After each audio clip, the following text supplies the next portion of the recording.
Tidak sampai 24 jam, Satreskrim Polrestabes Palembang berhasil menangkap salah sikok pelaku begal yang newas ke gadis 21 tahun di Keramasan Palembang.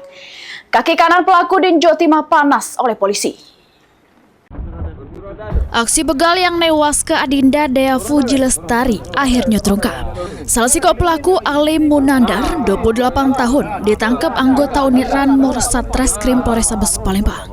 Pelaku diinjak tindakan tegas terukur karena melawan pas ditangkap di kawasan Lemabang. Pelaku yang berperan sebagai joki merupakan residivis kasus yang sama yang baru metu dari penjara tahun 2025. Dari pengakuannya, pelaku yang gawak parang membantah ngapak korban sebelum tercampak. Pas itu, pelaku dengan korban sempat tarik-tarikan tangan pas korban di pucuk motor sehingga akhirnya korban tercampak dengan palak ngantem aspal sampai bersimbah darah. Pelaku kemudian ngambil motor serta ninggal ke korban juru keadaan sekarat.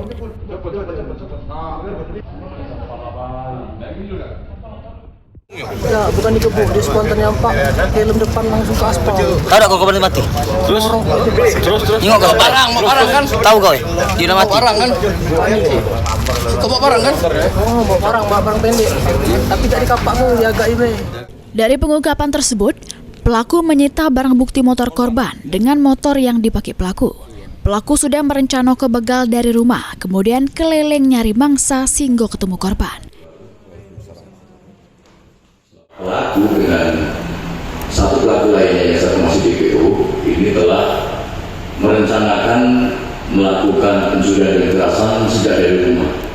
Kemudian mereka berkeliling dan di salah satu TKP di tepatnya di depan perumahan Citra Lain di wilayah Kertapati, ini mereka melihat korban berjalan sendirian menggunakan sepeda motor dan kemudian mereka mendekat dan menarik jaket dari korban dan korban terjatuh. Polisi masih melakukan pengembangan terhadap kasus tersebut dengan membesikok pelaku lagi yang masih berkeliaran bebas.